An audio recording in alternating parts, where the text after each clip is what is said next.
조국 법무부 장관의 부인이죠. 정경심 동양대 교수 얘기를 좀 해보겠습니다. 정 교수의 이제 검찰 소환이 임박했다라는 뉴스는 뭐 계속 나오고 있어요. 그런데 이제 중요한 것은 검찰이 어제 그 언론사에게 공식적으로 확인해 준 바가 있습니다. 정 교수 이 검찰 조사와 관련해서. 자, 김민지 기자 무슨 내용입니까? 네, 정경심 교수가 만약에 검찰 조사를 받게 된다면 어디 비밀 경로로 들어가는 것이 아니라 보통 사람들이 조사를 받듯이 그 청사 1층 출입문을 통해 출입할 것이다. 이렇게 이제 방침을 밝혔습니다. 그동안 정경심 교수 혹시 봐주기 해서 몰래 부르는 것 아니냐 이런 우려도 나왔었고요. 예. 지금 검찰 청사 앞에는 많은 취재진들이 정경심 교수가 언제 올지에 대비해서 포토라인을 만들어 놓고 계속 대비를 하고 있거든요. 그렇기 때문에 검찰이 뭐 소환 시기라든지 그런 걸 공개적으로 밝히지는 않더라도 지금 취재진이 앞에서 기다리고 있기 때문에 어쨌든 공개 조사 형식이 될 것이다. 이런 방침이 내려왔습니다. 예, 어쨌든 그러니까 비공개로 이렇게 몰래 가는 것이 아니라 이제 보통 왜 청사 앞에 보면 노란색 이렇게 테이프 붙여놓잖아요. 포토라인 그 앞에 서서 기자들이 뭐 얘기하면 주고받고 하는 바로 저겁니까? 네. 그렇습니다. 지금 여기 이건요. 네, 검찰청 취재하는 이제 취재 기자들은요, 이제 뭐 영상 취재, 카메라 취재, 그리고 뭐 그냥 일반 팬 기자들도 정경심 교수의 소환에 대비해서 언제 올지 모르기 때문에 저렇게 앞에서 매일매일 기다리고 있습니다. 저 삼각형 노란색 테이프 안에 뭐 조만간 정경심 교수가 서게 될 것 같습니다. 그런데 말이죠. 이런 거 한번 보시죠. 자, 그래픽 한번 보시죠.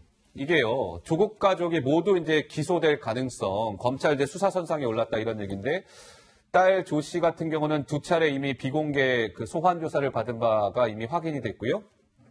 아들 조 씨 같은 경우도 16시간 동안 한 차례 비공개 소환을 받은 사실이 동아일보 보도를 통해 확인된 바 있죠. 그 다음 한번 화면 보시죠.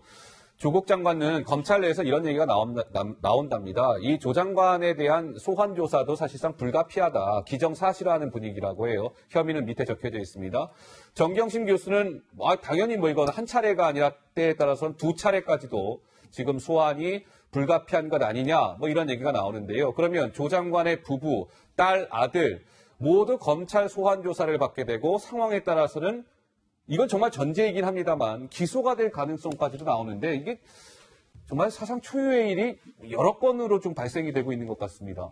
그렇습니다. 그 정경심 교수 같은 경우에는 사모펀드를 코링커피를 돈을 투자해서 또 그 운용과 이것까지 전부 다 관여했다는 것으로 지금 나오고 있죠. 예. 그다음에 뭐 다 아시겠습니다만 딸 아들의 학교 표창장 또 논문 뭐 이런 것들 전부 위조했다는 또 의혹들이 있고 또 그 위조했다고 의심이 가는 본인의 그 연구실에서 PC를 또 들고 나오는 모습이 또 CCTV에 찍혀 있었고요. 그 다음에 이제 아들이나 딸은 전부 이제 그것을 학교에 제출을 해서 학교를 뭐 부정 입학했는지 또 이런 여부를 또 가려야 되고 그 관련해서 이 사모펀드 관련해서는 조국 민정수석 있을 때 나왔던 말이죠. 경제공동체.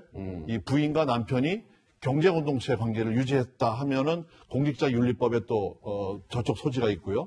그래서 아마 조국 이 씨는 이 지금까지 드러난 모든 혐의가 이미 이 자체로 법무부 장관이 이렇게 많은 혐의를 갖고 있다는 것도 기네스북에 오를 것인데 만일 가족 4명이 전부 다 기소가 된다면 이것도 아마 세계 토픽감일 겁니다. 물론 이건 저희가 뭐 단정해서 이야기할 수는 없습니다. 이제 수사 상황을 좀 지켜봐야 될 것 같고요. 정경심 교수가요, 어제 본인의 소셜미디어에 굉장히 거친 좀 단어를 쓰면서 글을 올렸습니다. 이렇게 올렸습니다. 내 아들이 16시간 검찰 조사를 받고 귀가하면서 참 난 나쁜 놈으로 산 것 같아, 엄마. 내가 조서 읽어보면 난 그런 놈이 돼 있었더라고, 엄마. 이런 식으로 저 정경심 교수한테 얘기했다는 거예요. 아이의 자존감이 무너졌나 보다. 내가 가슴에 정말 피눈물이 납니다. 자, 정경심 교수도 이렇게 올렸습니다. 어제가 내 딸아이 생일이었는데 아들이 저렇게 검찰에 소환되는 바람에 가족이 이렇게 좀 둘러앉아서 화목하게 밥 한 끼를 못 먹었습니다. 내 사진은 특종 중에 특종이래요. 나는 덫에 걸린 쥐새끼 같습니다. 라고 어제 정경심 교수가 본인의 심경을 소셜미디어를 통해서 저렇게 밝혔습니다. 그러자 당장 정치권에서는 정경심의 교수의 저 소셜미디어 글에 대해서요, 이런 반응이 나왔습니다. 잠깐 듣고 오시죠. 조국과 일가가 저지른 수많은 불법보다도 더 큰 문제는 그렇게 엄청난 잘못을 저지르고도 스스로 잘못이라는 사실조차 깨닫지 못하고 있다는 것입니다. 지금도 조국 후보는 피해자 코스프레를 하면서 마치 탄압이라도 받는 것처럼 그렇게 행세를 하고 있습니다. 자신들의 잘못은 온갖 핑계와 변명으로 합리화하고 명백한 불법행위가 드러나도 인정을 하지 않고 있습니다. 남에게 책임을 돌리고 있습니다. 자, 일가 자유한국당에서는 정경심 교수의 저 글에 대해서 피해자 코스프레 하지 마세요. 이런 반응이 나왔습니다만 어떻습니까? 김현성 부원장 보시기는? 저는 어찌됐든 어머니로서 아들로서 딸로서 충분히 있을 수 있는 감정을 얘기하고 있다라고 보고요.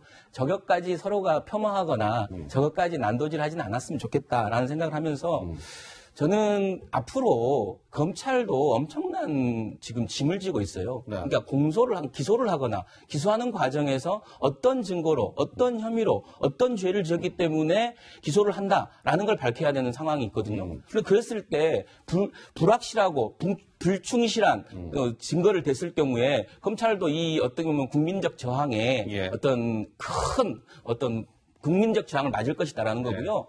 아시겠지만 이번 주 토요일 날 검찰 개혁을 외치는 국민들이 다시 한번 촛불을 들고 있어요. 그래서 지금 10만 정도가 서울지검에 모이겠다라는 지금 국민들의 분노가 어디서 왔는지 이제 공감하지 않는 수사가 국민들을 다시 한번 촛불을 들게 하고 있다. 이 상황이 참으로 안타깝습니다. 알겠습니다. 저는 이제 이번 사태를 보면서 만약 10만 명이 모여가지고 진짜 검찰을 지적한다고 한다면은 많은 사람들이 공수처를 만들겠다는 여권의 계획이 왜 나왔는지에 대해서 이제 알 수 있을 것이다. 오히려 본인들의 입맛에 맞는 수사를 하기 위한 공수처를 도입하려는 것이 아니냐 이런 지적을 피하기 어려울 것이다 보고요. 예. 저는 정경심 교수가 썼던 저런 SNS 글에 대해 가지고 100% 공감하기 때문에 오히려 지금까지 조국 그 당시 민정수석이 주도했던 적폐청산의 분위기 속에서 그 가족들이 겪었을 고통에 대해서 정경심 교수가 좀 알았으면 합니다. 그 당시에 다시 한번 지적하지만은 비슷한 상황에서 아이와 아내가 보는 상황에서 압수수색을 하는 과정을 보고 한 검사가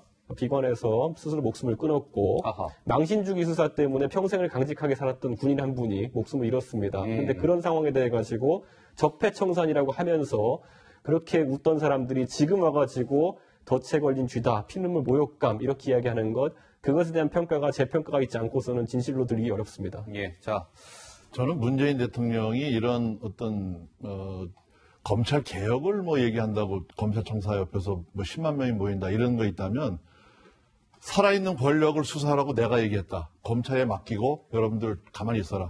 우리는 야당이 탄압받는 야당이 아니고 대한민국을 움직이는 여당이다. 예. 이런 메시지를 줘야 된다 이렇게 생각합니다. 알겠습니다. 자, 유시민 노무현 재단 이사장의 이 발언이 계속 논란이 좀 이어지고 있는 것 같습니다. 유튜브 알릴레오에 출연해서 한 발언입니다. 직접 확인해 보시죠. 그럼 검찰이 저 하드디스크 드라이브를 가지고 가서 저 안에 있는 데이터를 뭘 장난을 칠 가능성도 있는 거죠. 그러니까 당연히 그거를 복제를 해줘야 돼요. 나중에 혹시 검찰이 엉뚱한 걸 하면 증명할 수가 있죠. 증거인멸 시도가 아니에요. 증거를 지키기 위한 거지. 자, 정경심 교수가 왜 동양대 PC를 반출한 것은 증거 인멸 목적이 아니라 검찰이 향후에 장난칠 가능성이 있기 때문에 증거를 인멸한 것이 아니라 증거를 보존하기 위한 증거 보존용이라고 유시민 이사장이 주장했습니다. 저 발언 논란이 상당히 좀 이어지고 있더군요. 제가 컴퓨터공학과 출신이라는 걸 다시 한번 상기시켜드리는 말도 안 되는 소리고요. 허허. 사실 파일이라는 것은 그 하드디스크에 어떻게 저장되냐면요. 파일의 목록과 파일의 내용이 따로 저장됩니다. 예. 그렇기 때문에 일반적으로 파일을 지워도 파일의 내용은 유지되거든요. 그렇기 때문에 그런 것들을 이용해서 이제 복구하고 포렌식하고 하는 것들인데 예. 그것을 정경심 교수가 가지고 있다고 해가지고 그것을 조작하는 것을 방지할 수 있다 이것도 어불성설이고요. 예. 저는 검찰이 이걸 조작해가지고 이제 문재인 정부의 억한 심정이 있어가지고 그걸 조작해서 정경심 교수를 이제 얽어놓으려고 한다는 주장 자체는 예. 이건 이 문재인 정부에 대한 신뢰 자체를 무너뜨리는 겁니다. 그렇게 따지면 유시민 이사장이 저런 주장을 하기 시작하면요. 지금까지 문재인 정부 하에서 검찰 수사받는 모든 사람은 특히 디지털 증거에 의해 가지고 유죄 판결 받은 사람은 전부 다 똑같은 소리 할 수 있는 거예요. 내 하드디스크 가져왔더니만은 저 사람들이 우리를 얽어놓으려고 이상한 짓을 했다라고 주장하면은 유시민 장관은 어떻게 답할 겁니까? 예. 그 검찰이 그 검찰인데. 자, 자, 그리고 정확하게 잠깐 제가 시간을 딱 드릴게요. 20초씩 말씀하실 수 있어요. 20초. 지켜주셔야 됩니다. 예, 그리고 박 의원님. 예. 검찰이 압수수색하면요 USB로 복사만 해옵니다. 아하. 통째로 그냥 갖고 오는 경우가 거의 없어요. 예. 그러니까 유시민 이사장은 똑같은 얘기를 해도 뭐 옛날에 뭐 없이 얘기한다고 뭐 했잖아요. 없다. 예. 그래서 계속 저게 아마 제가 볼 때는 법 여건에 도움이 안 될 겁니다. 자, 김혜성 부장. 20초. 예. 수사를 당하는 입장에서 자기 방어권이라는 걸 행사했다고 보면 될 것 같아요. 그래서 이후에 본인이 이렇게 카피를 해놓은 이 하드를 같이 공유해서 맞는지 대조하는 것도 방법일 것 같습니다. 예. 아니 저분 나중에 대통령 하고 싶은 것 같은데 검찰의 권위를 저렇게 떨어뜨려 놓아가지고 무슨 대권을 나가실지는 모르겠습니다 보면은. 예, 알겠습니다. 자기 방어권이라니까. 몇 가지요. 더하면 우리 PD한테 혼납니다. 시간 안 지켰다. 예. 자, 저는 60초 1분 후에 다시 돌아옵니다.